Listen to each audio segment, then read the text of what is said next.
hits, and it's like, whoa, and it blows your mind. It's all the shading and stuff. It's really well shaded. Everything looks so rounded. And you're really going to think that it's a game that's a generation ahead of its time. Yeah. It's brilliant.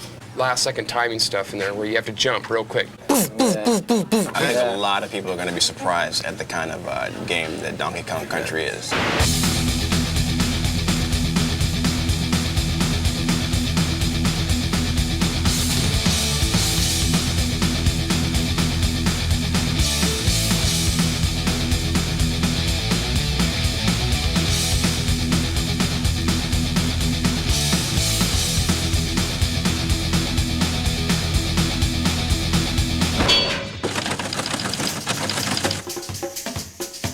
Here we are today on our way to Redmond, Washington to take an exclusive insider's look at Nintendo's new revolutionary yet unreleased game, Donkey Kong Country. Where do they get a load of us? Guys, we finally made it. Nintendo of America, the fortress. Let's find out what Donkey Kong Country is all about. Let's go inside. Let's do it. Hey, it's Ken Lobb, development manager. Hey man, how's it going? Donkey Kong Country, how you doing? Ken, what is the deal with this here? Yeah, we get a lot of letters and they like to put pretty pictures on the front of the envelope, so we'll like stick it on the wall, you know? So, Ken... You want a banana? No thanks. Ken, I want in on this Donkey Kong Country thing. I want on the inside. I don't know. Ken, me and you, pal, we go back a long way? Come on. What do you think? Old time's sake? Okay, I'll take you to the treehouse. The treehouse? God, I hope there's no climbing involved. Here it is. What's the password? Diddy. Password? Diddy? Yeah!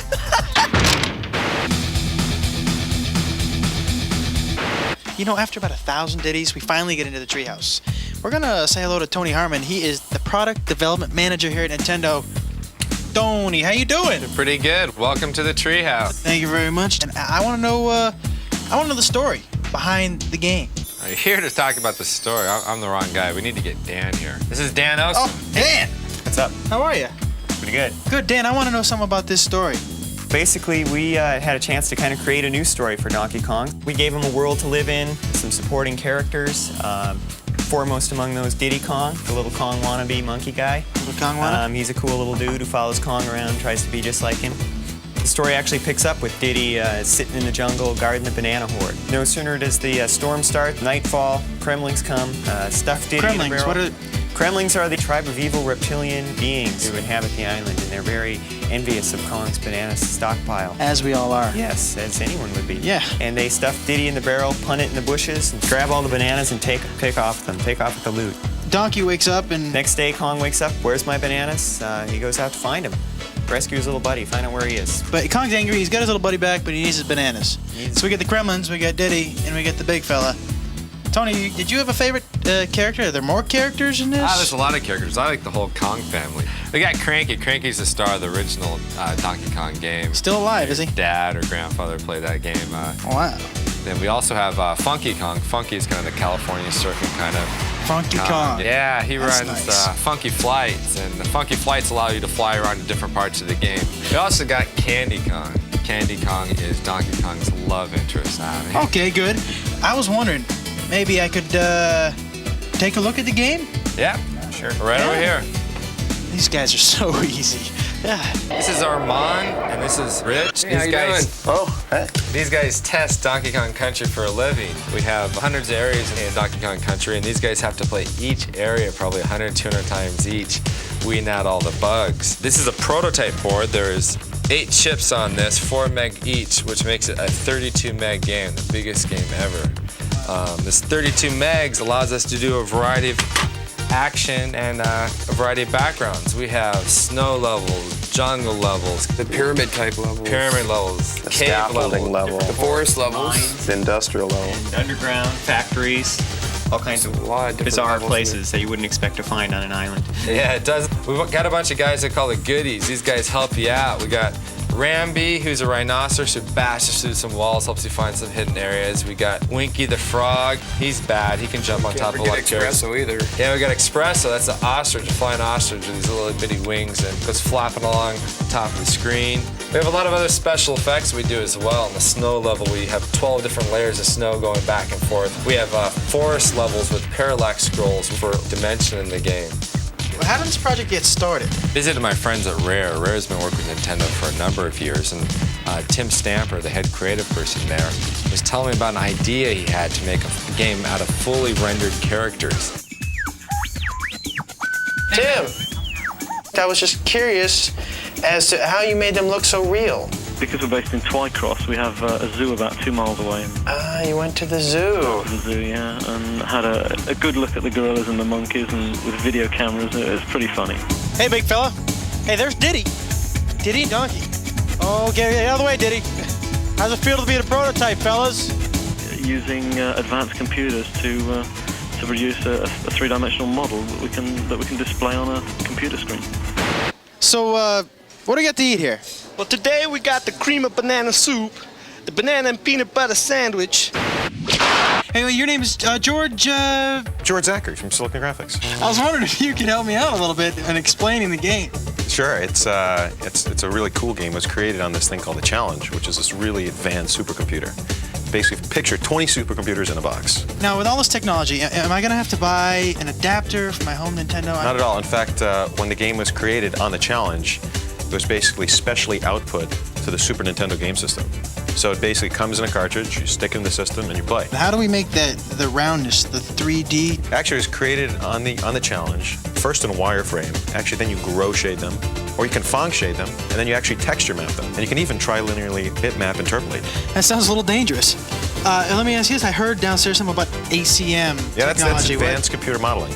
Basically, what you can do with it is it lets you create fully realistic, fully rendered 3D graphics, so the person has a sense of really being there. Same computers that were used in Terminator 2, Jurassic Park, new movies like True Lies, Mask. A year and a half later, we're closing on the finish of the game. All right, here we are. We're about to talk to two guys who play this game 24 hours a day, 7 days a week. And guess what, folks? Guess what? They get paid. This is Henry. Henry, say hello. Hey, what's up?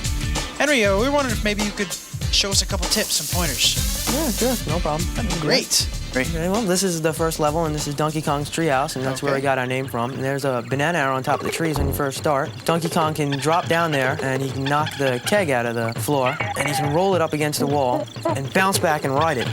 And Donkey Kong will just cruise straight through the first part of this stage, and it's a good way to get people started off. You can just bowl over some of the tougher enemies that might have gave him a problem. Right. Yeah, hey, you hungry? You want a banana? No. Well, I guess I could show you something else, too. This is a snow level later on in the game. It is snowing. Donkey Kong can now ride thin barrels and shoot out. And this one part here is a series of barrels, and if you can navigate it properly, almost perfect, and not miss anything, you can score a bunch of free men at the end of the level. Bunch of free men, not just one. Yeah, a bunch. A blue balloon comes up, and Donkey Kong can grab it. There it is. Is it very hard? It's tough. You got to get it down perfect. And Wow, so you got a bunch of free men. Let's go talk to Isaac. This is Isaac. Isaac, say hello. Hello. Isaac, I was wondering maybe you could show us a couple more pointers. Possible? Yeah, I can do that. No problem. These guys are great. All right. What do we got? We got more snow. Yeah, we have more snow here. Okay. What we're gonna do is we're gonna jump on this igloo and use this really slow vulture. It looks peculiar. Peculiar enough to get us into a bonus level. Bonus. And I must say, this is one of over 100 bonus levels. 100 bonus levels. Yeah, and in this bonus level, Not something you see in every game. Absolutely. You have to guess which barrel that this golden medallion's gonna wind up in. Like to take a guess? Yeah, the far right. Okay. Oh, you're very good. Very good. Okay, the second tip I'm gonna show you, it involves our little friend Diddy. Diddy. Yeah, Diddy's the cool guy. You walk over to this little thing here, you jump on top of it, you're gonna grab that rope, let the rope take you over, jump right on top of that little stump in the ground, pick up the TNT, walk over to this oil can, blow it up, fall right into another bonus level. Now what you wanna do in this bonus level is jump out of this canister here, out of this little can, and grab the balloon. So we have some pointers now. Good thing you came with us, because you learned some things today that, boy, you're not gonna learn just anywhere else. You thought it was gonna be a waste of your time, didn't you? Fried green bananas, bananas au gratin. Video game music should draw you into the game. In Donkey Kong Country, we had graphics that were way beyond anything else that's ever been done. We were also hoping to get some music better than anything that's ever been done. This music, for example, is very upbeat, fits with the jungle. It's an early level. The level's not very hard. The music is kind of nice. Okay, now here we have the music that goes with the water level. Now in this level, you've just finished a really, really hard level in the game. We use this music and this fairly easy level as kind of a reward. because the music is so good, we're putting this music on a CD. You know, something that's big in Japan for many, many years is game music on CD. Hasn't been a big hit in America because maybe the music hasn't been quite up to what you hear on the radio is every daytime. You're kind of losing it, dude. We got massive Smurfs attacking him on the scaffold level. What are the big blue buff? Well, the reason why I like them is because, for one, they're big, they're blue, and they're buff. Well, then when you hit them, they kind of bounce off. The morphing rocks. The Those morphing guys are rocks. so cool, man. You touch these barrels and the lights turn on and off. And these rock guys are just kind of rolled up.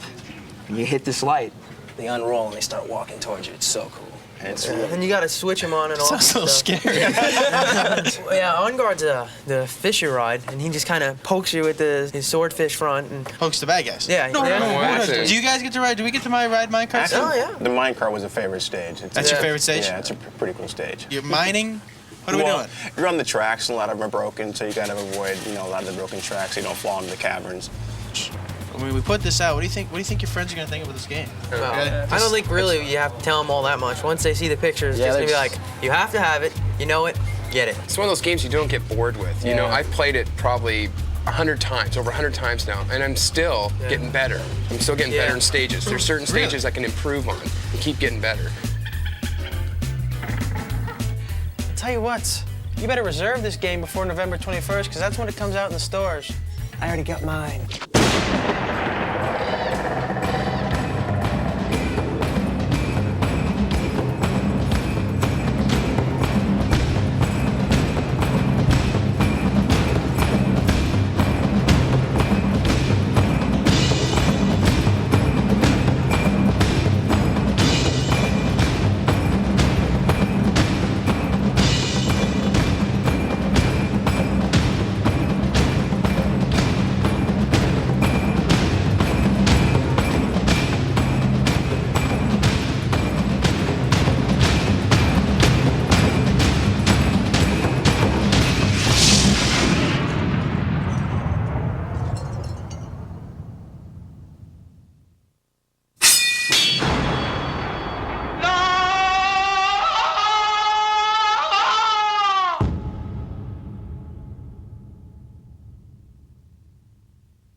Let's see what's in here.